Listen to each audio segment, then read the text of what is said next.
The way it'll work is we've all prepared as advocates for our nominee. We'll all discuss the different nominees, putting forward our arguments until we can all deliberate on who is the most deserving winner. In some cases, the award is quite clear-cut, but in other categories, it will probably come down to a vote. So, dear listeners, strap in and get ready. We're going to start on our very first award tonight, which is called the Eargasm Award for Best Soundtrack and Sound Design. Now, our nominees are Assassin's Creed 4, Grand Theft Auto 5, Resogun, Final Fantasy XIV, Gone Home, and The Legend of Zelda: A Link Between Worlds. Darcy, why did you nominate The Legend of Zelda: A Link Between Worlds? Well, I've been a Zelda fan for many years, but it's got reworkings, I guess you call them, of some classic themes from Link to the Past, which I actually never played because I skipped the Super Nintendo Zelda games and went straight from the original to Ocarina of Time. But I've recently gone back to play it. Good. Actually, yeah. But like the Dark World theme and the all the classic ones. Like obviously they've reworked themes, and of course the new music as well is really great. But it just took me back to being 8 years old, playing Ocarina of Time, and all that wonder and so on.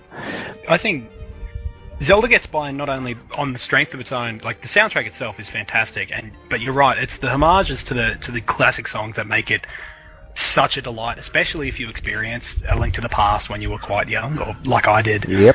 Just everything from the classic sounds of the sound of your sword hitting something, or the sound that it makes when you pick up a rupee, to that wonderful, wonderful overworld theme. It's just a fantastic work of sound design. You've picked the critically acclaimed Gone Home. Why this particular game? So, I'm not a PC gamer at all, and everyone screamed to the high heavens all year that this was the go-to experience. For a short 2-hour game that's barely a game, it's just this wonderfully. It sets an environment and it just sticks to it to an absolute mark. So the game's supposed to be set in kind of 94, 95 Americana, and it's just filled with this, like the background music and noise, the sound of rain and thunderclouds and whatnot outside. But as you're exploring the house, you're discovering these little tape recordings and stuff like that from the various members of the family. And the young daughter in the family is big into the Riot Girl scene from around that time. And there's all these just wonderful, wonderful, wonderful Riot Girl songs all throughout the house that as you're exploring and leafing through people's drawers, and there's just some lady screaming over a barely tuned guitar. And the ending song to that game, I won't talk about it too specifically for risk of spoiling it, but you could not have picked a more perfect piece of music to end that game on. It's just a wonderful, inclusive experience. And Chris, you've nominated Final Fantasy XIV for the Eargasm Award. Why did you pick this particular game? Square Enix, or whoever is in charge of their music, has always been top-notch. And the first time I booted up the online, not the old one, this is the redone, so a Realm Reborn version, which is only this year. XIV. Nice. Music was just gorgeous, and it That fit, prelude. Yeah, the prelude, just everything fits so well with the game and the art style, and it was amazing. Tom, Oh yeah. why did you nominate Black Flag? Because it has sea shanties. Like, if a mechanic of the game can stop you from fast traveling around the map, it's a reason to be, nominated for an award. I think, I mean, I had to go across the map multiple times in the ship, which is a big part of the Assassin's Creed experience, and to be able to just mosey along for 20 minutes listening to all my pirates singing, what shall we do with the drunken sailor, and all the others that I don't know the name of. You really get into the feel of a pirate game. So I enjoyed it a lot more than I thought I would. We're going to move on now to Brendan, and you've nominated one of the biggest games of 2013, Grand Theft Auto 5. Yeah, well, I nominated GTA 5 because, well, it just had such a vast range of original songs and tracks. I think it was like about 240, if I recall correctly. Yeah, it's something massive. And regardless of even if you want to gangbang to Rihanna. I don't want to be the voice of dissension this early, but I really enjoyed the ambient soundtrack to GTA 5, but I actually thought that the radio station stuff were quite lacking across the board. Okay, yeah. I thought there's been such strength in the past. Like, San Andreas has a fantastic soundtrack, but I'm fairly sure the Vice City soundtrack stands up against anything in any piece of media ever. I can fully agree with you 110% on that, yeah. Oh my god. But I quite often found myself trying to listen to either the talk radio station or like it ended up being the classic hip-hop of all things that I listened to the most, because they didn't have that GTA variety that I usually expect. I expect with a Rockstar game, they just pull strange little punches out of nowhere, like that everyone talks about at the moment from Red Dead crossing into Mexico and that punch in the guts of music, but I never experienced that in GTA 5. Okay, so now we get down to the sort of the pointy end of the stick. We've got to basically deliberate who's going to take the award. So what's it going to be? I'm honestly going to have to personally vote for Darcy's, because Zelda is my love, and if I haven't actually played A Link Between Worlds yet, but if it has redone versions of the originals, it should definitely be there. You will go insane the moment you turn that on for the first time and see the loading screen. I fully concur. I think there's some great soundtracks there, but I think A Link Between Worlds is one of the best examples of sound design in any game this year. I'm going to put my, my money on Legend of Zelda as well, because it's on my Christmas list, so I'm hoping it's good. So are we heading towards Zelda? Is that the kind of consensus in the room? I think so. Yeah. Well, there you go. So nostalgia and iconoclast theme songs win the day. Congratulations to The Legend of Zelda: A Link Between Worlds. You won the Eargasm Award for 2013. Yay! Alright guys, we're off to a pretty good start. Well, our second award tonight is the, I have to spell this out, OMG WTF BBQ Oh my god, what the fuck, Award. BBQ award? That one. For the biggest surprise game of 2013. Now, in this category, we're interested in games that really surpassed our expectations. And our nominees so far are Path of Exile, Forza Motorsport 5, Animal Crossing New Leaf, Grand Theft Auto 5, and Assassin's Creed 4. So I think I'll start things off for this award. I've nominated Animal Crossing New Leaf for the 3DS. Now, if you've read my review, you'll know that there are some serious devotees of this particular franchise. It's part of the reason why I actually had written it off and had only really picked it up because I needed a new game to tide me over until Pokemon XY was released for the 3DS. But, now it sort of charmed me, and I kind of understand why people sink so many hours into this game. It's the kind of game that you get quickly hooked on because your town's progress really depends on your level of care and investment in it. It's an endearing game with a gentle, sort of no-strings gameplay and a whimsical roster of characters. The way that I've interpreted this particular award is to do with how surprised I am at my own level of engagement with this game. And in many ways, I actually think this game is rather insidious. It's really worked its way into my head and not really let go. And that's why I basically nominated Animal Crossing New Leaf for this award. It was released at the perfect moment when there was a big batch of free time for something to be played on a handheld, and it's exactly what was said. It's very endearing and it sucks you in. I can only imagine what discovering all that stuff for the first time must be like. But yeah, it was a wonderful, wonderful game, and it was good to see that they didn't stuff it up. Now, you've nominated Assassin's Creed 4. It's a game that you've reviewed for the website, and I can actually recall your surprise at the quality of this game. Yeah. Recommending Black Flag has actually become pretty common praise now, so, why did you put it forward? So, I don't think I'm alone in saying that Assassin's Creed 3 was pretty disappointing across the board. Oh, yeah. I thought Connor was pretty boring. I thought America wasn't as interesting of a location. I thought the story they wrapped up with Desmond was terrible, and I was completely ready to write that off.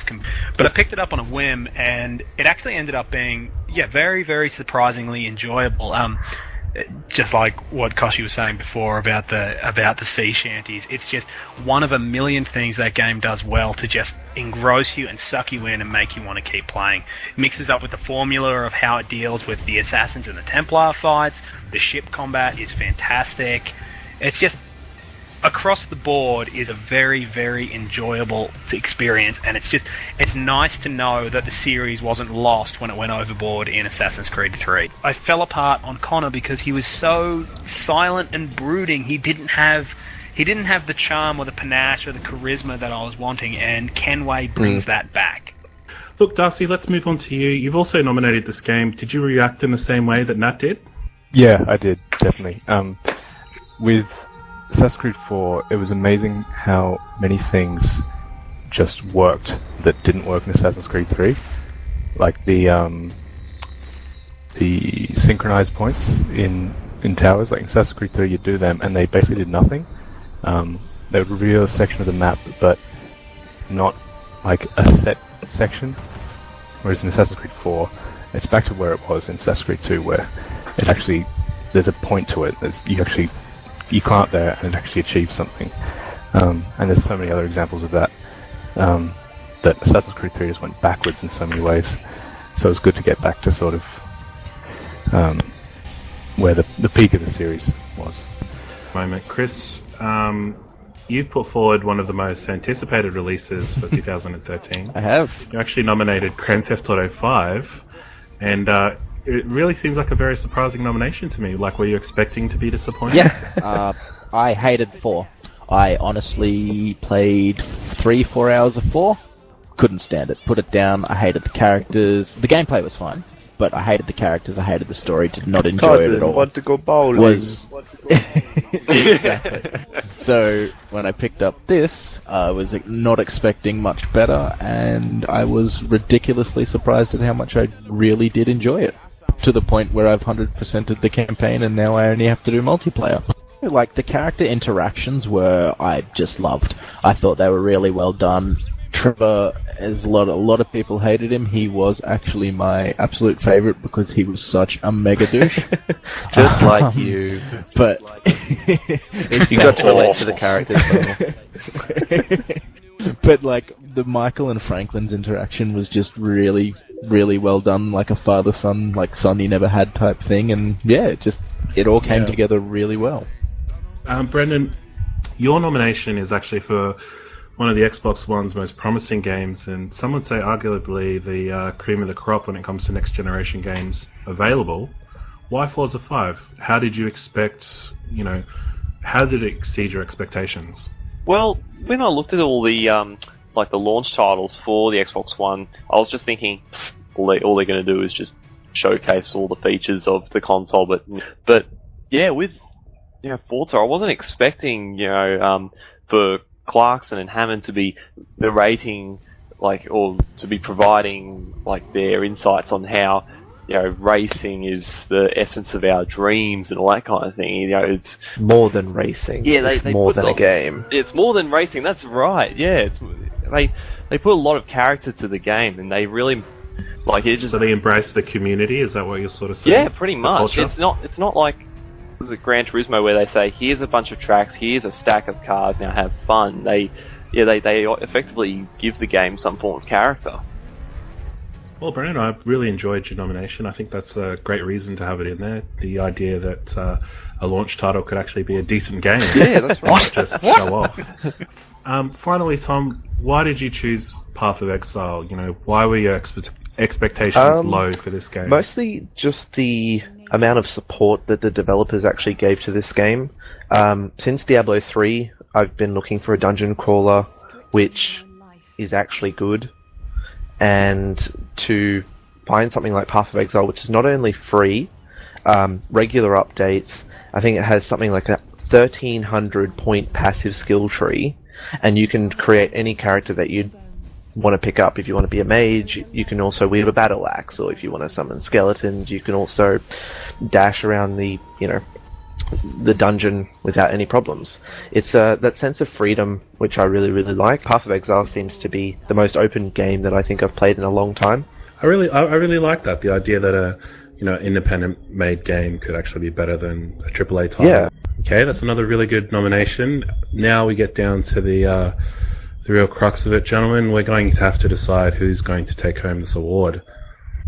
I'm gonna probably put my vote to Path Yes. of Exile because I love the game. I've been playing the shit out, and it's just after D3, I was really disappointed, and it did surprise me quite a lot of how solid it is. I honestly couldn't put it towards anything other than Assassin's Creed 4. Path of Exile sounds fantastic. In fact, I just started to download in the background just then. And as great as Forza, Animal Crossing, and GTA were all as fantastic as they all were, nothing kicked me in the bum and said, no, I'm still relevant as hard as Assassin's Creed 4. I'd have to agree with that. Okay, so we're sort of deadlocked now. I haven't played, so I'm sorry I can't vote for it yet. Well, at the moment we're still at a tie, so I mean that's Path of Exile and Assassin's Creed 4. Brendan and I are basically can't vote for either one because we haven't played either one. So I mean we're going to have to call it a tie, I think, and let the award go to both Assassin's Creed 4 and Path of Exile. What do you reckon? I think that's pretty much on the money. Okay. Sounds good to me. So for most ridiculous acronym that I don't even know, most surprising award goes to Assassin's Creed 4 and Path of Exile. Well done. Well done. I'd like to make a point. You paid $90 for one, you paid nothing for the other. That's it. Okay, now you're just being a jerk. Anyway. Now we get to deliberate on the next award, the Underachiever Award, for the most disappointing game of 2013. I'm I really think it's looking going to forward be to this easy. discussion. Thank you. Yeah. Alright. Our nominees are the Ouya, Fuse, What? Bioshock Infinite, XCOM, The Bureau. I will Continue. explain my Bioshock. Batman Arkham Origins and Rome 2 Total War. So Tom, I'm going to start off with you. The Ouya created a lot of interest for its initial Kickstarter project. It sounded really good on paper. I mean, it was a cheap console with an Android operating system. You had access to a vast library of existing games. With a controller, how and why Because did it Ouya wasn't done disappoint you? properly. I don't know how they'd fix it. Basically, it was a great concept. Open source. Anyone could design anything for the console without any problems and release it on the market to sell. When it was initially released, they had shipping problems. They had consoles that broke. They had. What was your personal Well, I experience got with it off Ouya? Gumtree 2 weeks after the Kickstarter has been received by Australians. Because the guy was selling it, he didn't want it anymore. I picked it up for $99, just like that, and picked it up. The controller was terrible. The dead zones in the sticks are terrible. The buttons, the whole feel of the controller is crap. It had a touchscreen, it was crap. And then when I actually got into the games and play it, and once I set it up and everything like that, the store to buy games was terrible. It didn't actually ask you, did you want to actually buy this game? You had to pre-download the free demo first, and then it would tell you how much it would cost to buy the game. So, you're downloading... No. You've said that wrong there. It's not to buy the game, it's to fund the fun. I think even as of now, I've only bought 2 games on it, which were good games. So the first game that came through was You Don't Know Jack, which is a great trivia game, and I love it. I bought it the instant they said You Don't Know Jack. I'm like, great, party game, drinking game, we got this. Bought it instantly for like $15, and it was great. And another one, Hidden in Plain Sight, which was also good. But the rest of the games on there were not great. And for everyone, whatever, did it make $8 million or something like that? $9 million? Oh my god. Maybe? Like, Something ridiculous, yeah. for something that extravagant and all the hype it got, and they're like, yeah, it's going to be the best console ever. We've got all these supporters from all these developers. It turned out to be a big pile of shit. Well, on that note, I think we'll move on to Brendan. You've made the nomination for Fuse, which was one of the first games we reviewed for Progress Bar, actually. yeah. One of the first 3. So from the outset, it promised a 4-player co-op shooter. Why do you think it never got off the ground? overall, the game was just generic. Like, within the weeks leading up to the game, they were hyping it up. For a shooter? Yeah, I know, alien right? shooter. I think it was an alien shooter. That's right, yeah. Yeah, like alien tech or something like that. So, like, yeah, in the weeks leading up to it, they were spruiking up to be, like, one of the greatest things, seeing that it was made by the same developers as Spyro. And, yeah, like, within the first week, it just bottomed out badly. And, like, yeah, there was nothing there in the game that just made you think, wow, this game has substance or anything like that. And, yeah, to be honest, it was one of my first games that I've ever traded in recently. So, was it just a disappointment to you, or did it actually make you angry that you'd bought this game? Just a disappointment. It's not something I'd go, wow, this is an absolute piece of shit. It's just disappointing. Don't worry, I said to me. that for you. I didn't even want to finish writing the review because that means I'd have to play more of the game. Like, Alright, now let's move on to you. You've nominated Batman Arkham Origins. You actually reviewed this game for Progress Bar. What did you end up giving it? I think I gave it either a 6 or a 4. It was nothing good anyway. For a sequel to Arkham Asylum was a pretty damn great game. Arkham City was pretty damn great, and this was just barely competently good. It was poorly paced, the story was crap, the bad guy was as predictable could be. It sets up this wonderful new idea of these 7 assassins trying to take down Batman, and it all boils down to just being another thing about the Joker. It was disappointing from start to end, not to mention the fact that it's easily the glitchiest thing I played all year. When I was, the last day of review wrap-up, when I was just cleaning it up of things that I needed to do, it glitched out on me 13 times. Just during the fast traveling, every single time it would break. It'd work for a little bit, and then something would break, and Batman would get stuck somewhere, or you'd press start, and the menu wouldn't load up. Like, it was just bad. Very disappointing for a game with the Batman name. It sounds like the Batman mole. When they go through the origin of the Joker, they basically demonstrate in game format how the Joker became the Joker from The Killing Joke, like a very famous, critically revered title. And they don't explain any of it. They just have you pressing forward on a stick, nothing's happening, it's not explaining anything that's going on the screen. And if you're a fan of if you've read for years and years and you know what's happening, you know what you're witnessing. But it beggars belief why they didn't take any time to explain what's going on to the layman. Instead, it just seems some weird-looking Batman is chasing some guy in a red hood, and then there's a Joker. Like, it's incredibly makes so much sense. Oh! Ouch, okay. You're more than disappointed in that game. You kind of hate it. It still plays okay, but it's a 4 for a reason. We do have to move on. We're gonna go to Darcy now. You've nominated a game that I'm not entirely familiar with, Rome 2 Total War. Do you want to run us through it? Yeah, so has everyone played it? Yep. A bit. Yeah, basically it had such an amazing build up to the release. Like, the trailers are incredible. Everyone loves Rome. Well, all the fans of Total War love Rome as a time period. Like, Shogun 2 was great, but Rome is, that's classic.